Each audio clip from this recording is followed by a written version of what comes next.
muchas cosas para seguir analizando, además porque es un libro que habla de la realidad, y como la realidad es dinámica y como va cambiando día a día, también uno, creo que a vos mismo te debe pasar que decís esto que puse en el libro, tal vez tendría que haber puesto, tendría que haber aclarado, como nos pasa a quienes lo leemos. Yo creo, la primera cosa que me surgió, ¿no?, que tomaba nota hoy del libro. El libro enfrenta una versión muy escuchada en estos días, yo diría casi permanentemente, que es que todos los problemas del gobierno son por problemas de relaciones personales, de personalidades. Si vos le das una mirada global al libro, el libro habla de otra cosa, habla de las correlaciones de fuerza, habla de las bases estructurales que permiten o impiden construir hegemonía. Y me parece que es muy actual esa mirada, que es un libro que yo se lo recomendé a Mario Donald recién cuando venía para acá. Le dije, mirá que te sirve mucho para todas las discusiones que hay estos días. Y me parece que esa es la primera que a mí se me ocurrió de escuchar horas y horas de radio, donde las peleas, bueno, después del discurso de Cristina ayer, más, donde las peleas o las diferencias parecen explicar por qué no funciona la economía o intentan desde ese lugar explicar la economía. Fernando hace absolutamente lo contrario, un análisis de las bases estructurales sobre la que se apoya la alianza de gobierno, habla de las relaciones de fuerzas, como decía, y demás. Entonces yo a esa parte del libro le pondría que un título, una frase, que las cosas no van mal porque se pelean, sino que se pelean porque las cosas van mal. Me parece que el libro ayuda un poco a explicar eso, de ahí su título, Hegemonía Imposible. ¿Qué es la hegemonía imposible?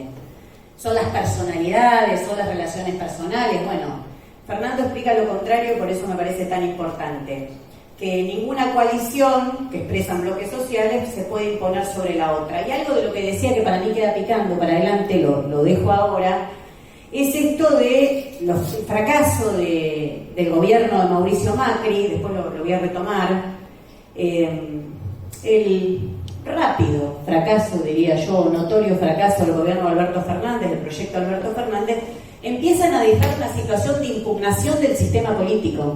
Me parece que empieza a trascender a un gobierno que le fue mal y viene otro y votamos, que sino que empieza a haber un cuestionamiento del sistema político. Incluso ya se habla en un país donde hace un tiempo que viene funcionando con coaliciones, con dos grandes coaliciones, sí, nos empieza a hablar de 3/3, yo esperaría 4/4, porque la izquierda también tiene un lugar, pero se empieza a hablar de una situación donde ya no solamente, por lo menos como grandes actores políticos, están las dos grandes coaliciones.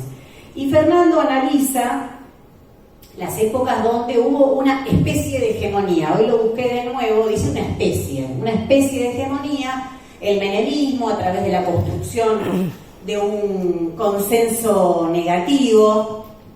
Él dice, habla de estabilización más consumo, ¿no?, porque le busca una explicación, como digo, las bases materiales que permitieron que un proyecto tan neoliberal como el menemismo tenga o genere esta especie de hegemonía. Tenían algo que mostrar. Y la parte del kirchnerismo me parece que realmente es un gran aporte de este libro. Muchas cosas que en nuestra corriente política hemos discutido, hemos analizado, pero que Fernando le da una vuelta más de reflexión y me parece interesante esto de poner el 2001 como gran punto de partida, pero también dividiendo al kirchnerismo por periodos, ¿no? No todo el kirchnerismo fue igual. Vos hacías mucha referencia a la última parte, a la parte donde empiezan las represiones en Lea, donde el protagonismo lo tiene Bernie. Bueno, eso es una etapa muy específica. Kicillof yendo a tratar de cerrar con el Club de París.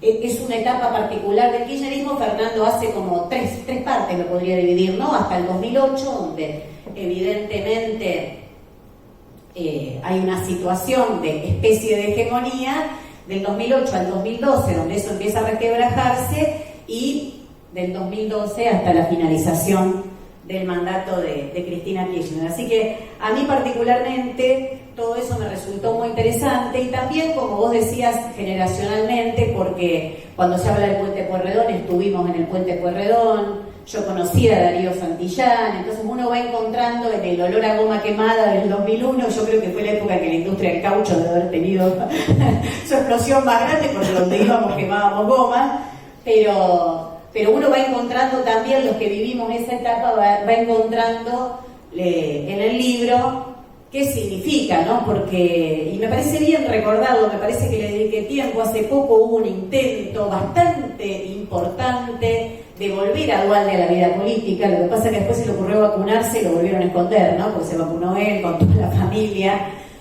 sus choferes, secretarias y demás, pero hubo un intento de volver a Duhalde a ponerlo, empezó a aparecer en fotos, en reuniones, y yo creo que recordar cuál es el rol que cumplieron en el 2001 es muy importante, porque en unos días, el 26 de junio, se cumple un aniversario de la masacre de Puente Pueyrredón, así que creo que cómo actuaron o cuáles fueron los actores políticos en esas jornadas tan represivas también es un buen rescate que hace el libro. Y Durán Barba, acá decían que les resultaba interesante la parte del macrismo. Durán Barba creía que con sus globos, con sus colores, con su alegría, ¿no? Con sus bailecitos, que todo era un problema de imagen, que el macrismo podía ganar una especie de hegemonía o imponer sus ideas haciendo mucho eje en la imagen, por lo menos así lo entiendo. Hace unos días Fontevecchia le hizo un reportaje a Durán Barba donde vuelve con esa idea. Yo lo molestaba mucho a Chipi Castillo, que es un gran amigo, decía, fíjate lo que dice Durán Barba, porque el tipo se fija en la ropa, en los colores, o sea, vuelve con esta teoría, a pesar del fracaso del gobierno de Macri que tiró un montón de globos, vuelve con esta teoría de que lo importante es la imagen.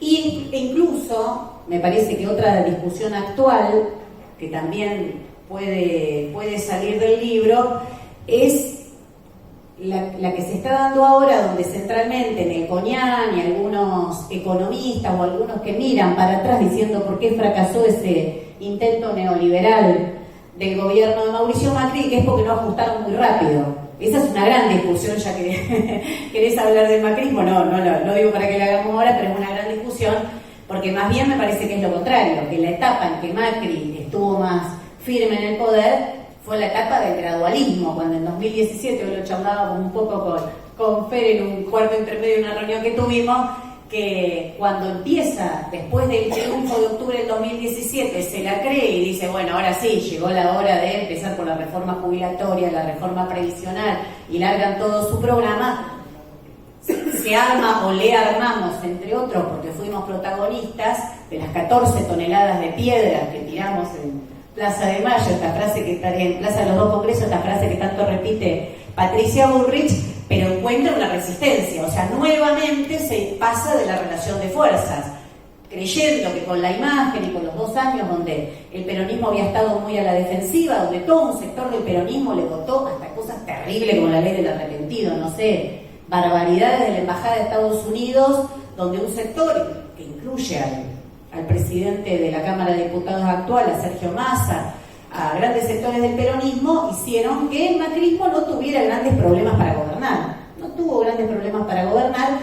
El primer contraste lo encuentra en la calle en aquellas jornadas del 14 y el 18 de diciembre en la Plaza de los Dos Congresos, que me parece que le pusieron un punto de parate a un gobierno que creía que había logrado realmente el momento de acelerar el ajuste.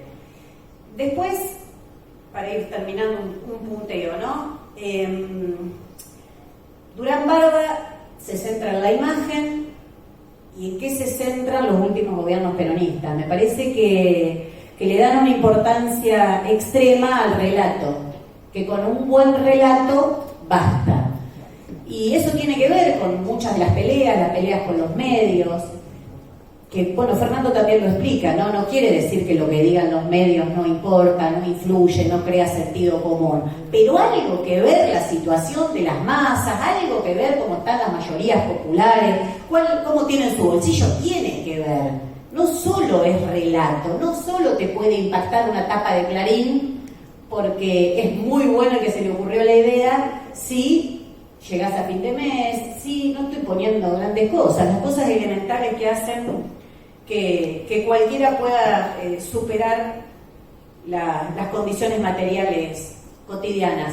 Entonces eso de no se comunica bien es algo muy importante. Yo me acordaba, hace unos días se comentó mucho que el gobierno de Alberto Fernández iba a hacer cambio en el gabinete. El cambio que hizo es que la puso a Gabriela Cerruti en un lado, puso a no sé quién de comunicador. O sea, siguen un poco con esa idea de que el problema es que no se comunica bien y no le dan ninguna importancia, como decía, a la realidad material de las mayorías.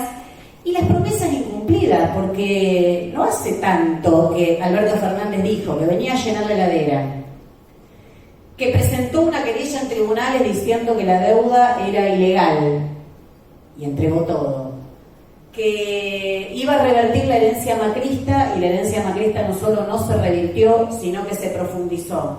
Entonces ahí vuelvo a Fernando, que creo que lo pone en el libro, pero lo ha dicho en sus columnas del Círculo Rojo, que hay un progresismo sin progreso y un reformismo sin reformas. A mí me parece esa definición muy buena porque define un poco lo que García Linera, en una definición que a mí me gustó mucho, pero de tan buena que es cruel, dice que la segunda oleada de los gobiernos progresistas se trata de liderazgos administrativos.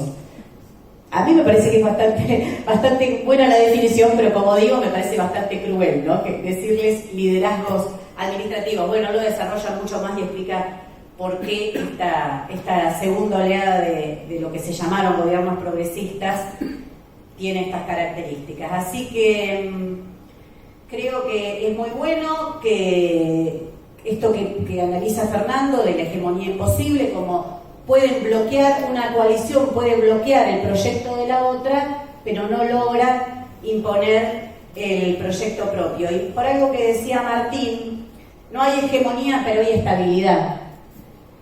Cuando Pagni lo invitó a su programa aquí a Fernando, Pagni creo que estaba muy interesado en eso, ¿no? En por qué la estabilidad, y algunas respuestas de Fernando, búsquenlo en el reportaje y véanlo, porque está muy buena, porque creo que algunas respuestas de por qué hay estabilidad de Fernando lo sorprendieron bastante, ¿no? Porque también hay una reproducción de ideas de que los movimientos sociales te hackean la calle, etcétera, etcétera, y bueno, Fernando le dio una vuelta a eso, y creo que el libro también lo plantea muy bien. Después, para terminar, para que nos responda Fernando de una vez por todas, que en el libro lo empieza a esbozar, y eso sí que está en pleno desarrollo, que es el surgimiento de los extremos y esta situación en la que el fracaso de los dos grandes últimos gobiernos deja la política argentina si empieza a salirse por los extremos, ¿no? Creo que el caso de Milei es más claro porque es una respuesta al fracaso del gobierno de Mauricio Macri, un sector que claramente se radicaliza a derecha y tiene que ver con otros elementos de la realidad. Hubiese sido muy difícil Milei previo a las grandes movilizaciones por el aborto, me parece a mí. Hay algo ahí de reacción patriarcal en las encuestas, que siempre miro eso, desde Corea a la Argentina, Corea del Sur a la Argentina, yo siempre miro una sola cosa en las encuestas, que es la composición del voto por género, ¿no? Siempre miro eso. Y en el voto de Milei es un voto claramente juvenil, masculino. Entonces me parece que agarra dentro de las ideas macristas, de Juntos por el Cambio y demás, apunta claramente a ese sector que se radicaliza, pero con determinados componentes, y logra correr la agenda política a la derecha. Y eso le viene bien a todos. Eso le viene bien a todos. Cuando uno lo ve a Milei en Sobredosis de TV, creo que se llama el programa que tiene C5N los sábados a la noche, uno dice, ¿qué hace este tipo acá? Y bueno, es más fácil discutir el proyecto educativo de Milei, que dice que te va a dar un voucher, y vos con ese voucher vas a ir y vas a elegir la universidad que quieras y vas a poder estudiar, que discutir con la izquierda, que te dice, mira, si no hay presupuesto, si priorizás el FMI, etcétera, etcétera, no va a haber plata para educación. Entonces me parece que tiene una función muy, muy concreta de correr la agenda política a la derecha, y que en el libro Fernando lo empieza a analizar, pero como digo, lo que quiero que Fernando me cuente, que nos cuente hoy, es cómo ve el otro extremo, el surgimiento de... Mal. por eso no lo puse, por eso no te quería decir nada. No, me parece que ahí también viene un debate interesante, obviamente, sin la promoción y sin las horas que tiene Milei de inversión. Es una inversión en Argentina y en el mundo, hay una inversión para que estos fenómenos se desarrollen. Yo creo que la izquierda también es un factor político actuante, obviamente en otra dimensión, no estoy comparando, pero evidentemente empieza a ser una voz cada vez más audible. Y yo preguntaba el otro día en un acto que hicimos en Plaza de Mayo por el 1 de mayo, si en el crecimiento de la izquierda, en que la izquierda sea un factor político actuante cada vez más en la realidad política, no se encuentra, por lo menos en parte, la explicación de que una parte de la fuerza gobernante haya votado en contra del acuerdo con el fondo. Porque también hay que ver las dos grandes coaliciones políticas, como de un lado tienen a Milei, pero también del otro lado está la izquierda. Esto que decía Cristina Kirchner, de que a la izquierda de ella estaba la pared, parece que tal así no era. Así que creo que ese es el punto que viene para adelante, que nosotros nos jugamos a eso, que el quiebre de ese empate hegemónico sea por izquierda, entrando nuevos actores a la escena, como es la clase trabajadora a fuerza de movilización y de organización. Paro acá y espero que Fernando ahora me responda la pregunta que queda pendiente. Gracias, Fer.